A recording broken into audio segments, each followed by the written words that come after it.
Hello everyone, today I'll be taking you on a tour of this 2022 Toyota Supra and show you why it's an excellent sports car and it's a great resurrection from Toyota from the Supra that was last made almost 20 years ago. Okay, so to start things off here, we first have the infotainment system in the middle. And this new Supra shares a platform with the brand new BMW Z4, which means it shares quite a bit of in parts, including the infotainment system in the middle here. And it also includes the BMW iDrive controller. So you can see here in the middle, we have the regular iDrive controller with like the buttons that you can press to navigate around. There's the menu button to take you to the main page, media button to take you to the media, etc. There's also a map to take you to navigation. So all of this is directly taken out of the BMW Z4 because they share the common platform and the common components. And also the infotainment system in the middle, along with these controls here, there's also the fact that it's a touchscreen. So you can see I can move it around and I can tap things, and it's just a regular touchscreen. You can see I can pinch to zoom, pinch out to zoom, and you can see there you go. It's a touchscreen as well. So there are both parts here. Oops, I think I touched the wrong button. Let's take home. There we go.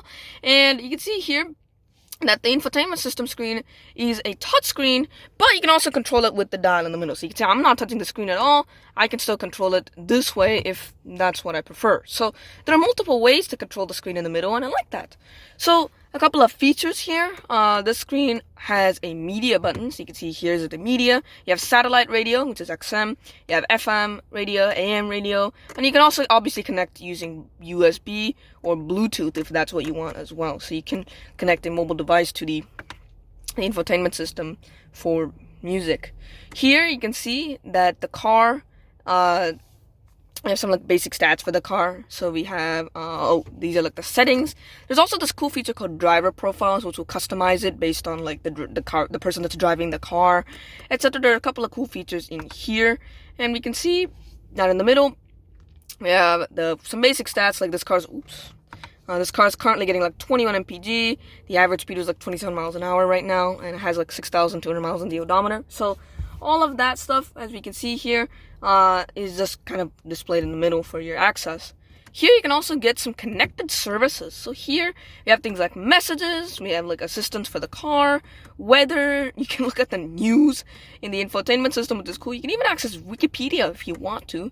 You can access Wikipedia straight from the car, which is pretty cool. I like that there are a couple of apps that you can use. And as you keep going, you also have communication. So if you connect your phone, you can see it will allow you to like make phone calls using the car. So you can see you can have recent calls, we can dial a number, and you can also look at our contacts if the phone is connected. So all that stuff is present here.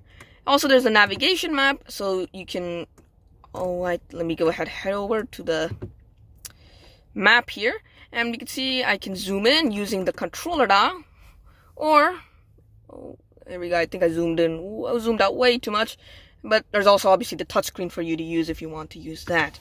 And if I keep going, we have the notifications here. These are just general notifications, like for example, for service.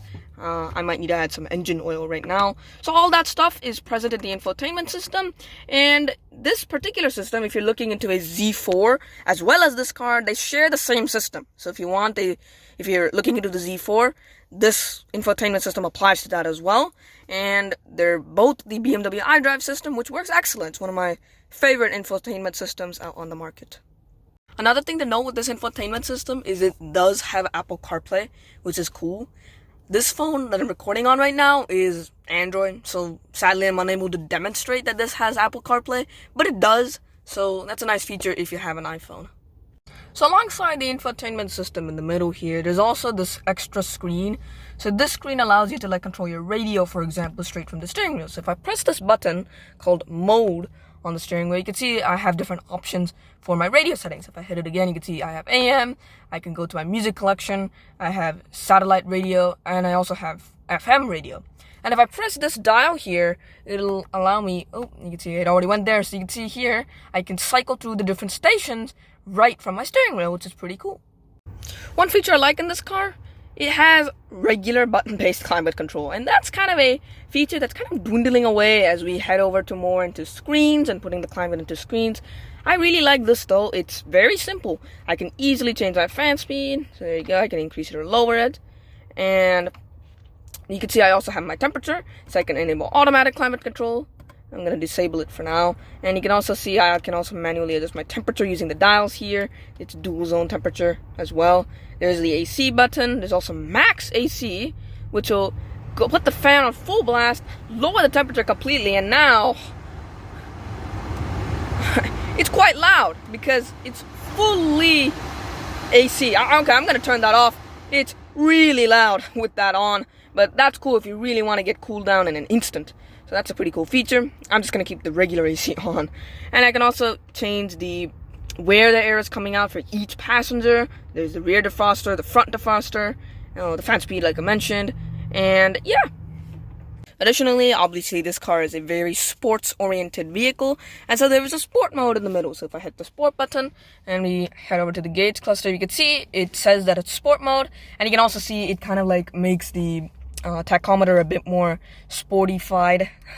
It's weird, I just made up, but like you can see here, it has like a couple of red accents to signify that you're in sport mode. If I press the button again, you can see the red accents go away, and now I'm in regular comfort mode.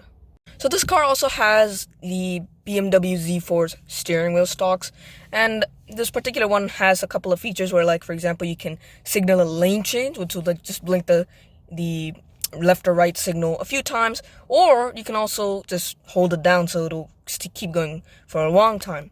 So you can see here, if I just push it down slightly, it'll go back, and it go ahead and signals a lane change. But if I push it down all the way, you can see it stays there, and it'll keep signaling that I want to go left. So I also wanted to talk about this car's steering wheel. So let me turn off the climate control quickly. And I wanted to talk about this car's steering wheel, like I just mentioned. So here we can see it's a very nice grippy steering wheel. I love the accents that it has. It has like this nice stitching, it has the Toyota logo in the middle, and it looks very performance oriented, which looks pretty cool. There's also, you can see here, the cruise control settings on the right, as well as my phone, the voice control settings, and the controls for the screen on the right, like I mentioned earlier. There's also paddle shifters. Obviously, this is a sports-oriented car, and you can see here there are downshift and upshift paddle shifters. So as you're going on the track, you don't have to use automatic gear shifting. If you want to manually adjust the gears yourself, you have that. You have paddle shifters on both sides, and they're very nice looking. I really like that it's silver, and it feels pretty good. I wanted to talk about this car's seating. So these seats are really cool. You can see they have like these points here that make it look like they have a racing harness. This particular one is closed, so can't allow a racing harness, but it makes it look really cool. And you can see in the middle, it's hollow to make it look cool once again.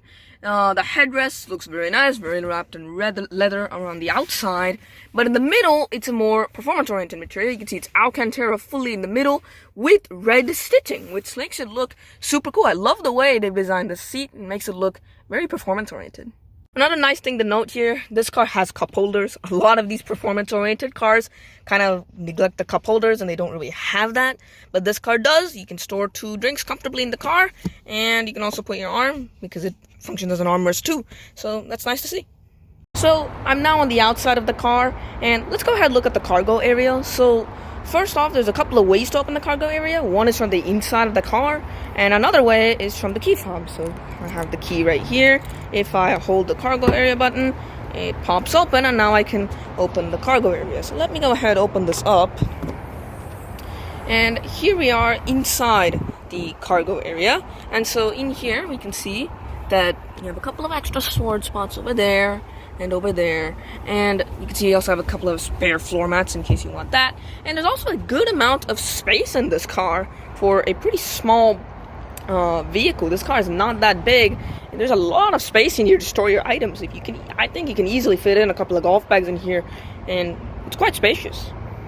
Another thing to note in the back here, I love the Supra logo. It's so nice. It's a very nice throwback to the Mark IV Supra that was around in the 90s and early 2000s. So you can see here the Supra badge looks super cool. It's a nice throwback to this is the exact badge that was used back then for the Mark IV Supra. It's a really cool throwback. Another cool thing is down here. So this particular light is actually a kind of light that they use in race cars, and so that's a nice touch here as well, along with the throwback Supra logo. This light at the bottom also looks pretty cool. And whilst I'm back here, I also wanted to mention this badge. So you might not understand what this badge is. This badge is the Gazoo Racing badge. So Toyota, brand new like performance products are now all going to fall under the Gazoo Racing badge. And the Supra, being a very performance related car, also has the Gazoo Racing badge on it. So that's why this badge is there. So while I'm out here, I also wanted to talk about this car's styling. I really like the way this car looks. I think it looks awesome, especially in this color. This color is called Turbulence Gray, and it looks super cool. It looks like a real performance car. I think it looks awesome. So around here, I also wanted to mention the convenience features that this car has. This car has smart keyless entry, so if you want to keep the key fob in your pocket and don't want to take it out, it's very easy to unlock the car. So right now the car is locked. That's signified by the mirrors folded in, as you can see. And if I put my handle like that, the car unlocks and I can open the door and get inside. So there we go. If I want to lock the car, there's this 3 little pad here. I just tap that, it chimes once, and the mirrors fold in, which show the car is now locked. So going along with the smart keyless entry, here's the key of the car. You can see it's a really nice looking key. It has a Toyota logo on the back. My favorite part is this cool little red accent along the side. It makes it look performance oriented even on the key, which is a nice touch. And you can see you have the regular buttons, you have the panic button, you have the button to open the tailgate, there's the lock button, the unlock button. It's a regular key, but I like the way the red accent along the side conveys its sportiness. I also wanted to talk about a couple of the styling elements that they've used for this car. For example, this rear wing, it looks really cool in the carbon fiber. It really does enhance the performance aspect of the car. Down here, I also love the twin exhaust. They look super cool, and it really emphasizes that sporty look that this car offers. And overall, just the styling, especially in this rear end, it looks awesome. And then continuing on with the styling elements here, we can see that this particular one has a vent coming around here, and it looks really nice on the door. I also love the wheel design here. You can see the wheels look awesome in this car. The design, once again, kind of emphasizes the sportiness as well. And around back too, I also like the flaps here and the kind of like the aerodynamical components there. It just makes it look better. And there are also a couple of vents here. You can see there's a couple more vents there, and there's also one on the other side. And if you come around to the front, the bottom has a nice large grille in the middle, as well as some smaller grills on the side. I also love the lighting in this car. You can see the tail lights here. I love the loop that it makes. It looks super cool. And now it might look orange in the camera, but it's actually red in person, so it looks awesome. It kind of emphasizes sportiness. I think the lighting emphasizes the sportiness of the car as well. If I go around the side, as we keep going, the mirrors also have a nice LED strip to indicate that you're turning. I think that looks pretty cool. And around the front too, this is probably my favorite lighting touch. It looks so cool. The huge strip of turn signal around the front, I think that looks awesome. I also wanted to show the headlights. The headlights also look awesome. You can see here, they're like these beautiful looking LEDs, and they kind of look like they're crystals in the middle. You can see there's like a crystal and a crystal and a crystal. It looks super cool. And by the way, like the back menacing stance of the car, I feel like it's made even better when the headlights are on. It looks super cool. So I wanted to get under the hood with this car. So under the hood, if I pop this thing open, you can see we have the Toyota engine here, and under the hood we have a 255 horsepower and 295 pound-feet of torque inline 4-cylinder engine. And I personally like the 4-cylinder. That'll help a lot with the fuel economy with this car, and it also has good power, so it's really easy to throw this car around the corners and extract the most out of it using this engine. I think this engine is great, and it's been co-developed with BMW for the BMW Z4. So this particular engine is found in both the Z4 and this car. So one last thing I wanted to mention here was that this particular car costs $47,700, and I think this car is a steal for that kind of price. You're getting a lot of stuff, and the Toyota reliability for just $47,000. I think it's a great deal. So I also wanted to kind of talk about the legacy and the history of this car, because I feel like that's one of the major reasons the car made its comeback, because this car has a very large and legacy behind it. So there have been now 5 generations of the Supra. There was the Mark 1, the Mark 2, the Mark 3, and I'd say the most famous one was definitely the Mark 4. That was the one where the Supra really made its impact. It came a lot in the Fast and the Furious. It was a great car, like the orange one with the green stripes. It looked super cool. And overall, the Mark IV was an excellent car. It had like the The transmission, the engine, everything of that car was super nice, and that made the Supra a great nameplate. And I'm very impressed with this new one too. This new one definitely calls heritage to the old one. It's exactly like the old one, a raw performance car with paddle shifters so that you can shift on your own. Has the sport mode. It has all the features of the old model, just much more modernized and really cool. And I also like that they were able to share it with BMW, so the BMW Z4 and this car have a lot of the same platform, because BMW has a lot of expertise making sports cars, and Toyota is able to bring the Supra nameplate black with some beautiful looking styling and some great technology. So overall, this car kind of alludes back to the history of the Supra. The old Supra was a great vehicle. It was an amazing sports car that people loved, and this new one is also an amazing sports car that people love. And I think this car is a wonderful callback to the old model. And so that's the 2022 Toyota Supra. This car is a great one. I think Toyota hit a home run with this car. It's just awesome. I love that they're able to share the components with the BMW Z4 so that both cars are able to share the same benefits. And this particular car, I think, looks awesome. It has the Toyota reliability. It has once again some great styling, a beautiful, amazing, powerful engine, a very throwable handling experience, and overall I think this car is it's a great one to buy, and it also alludes to the legacy of the Supra, and I think this one is a great successor.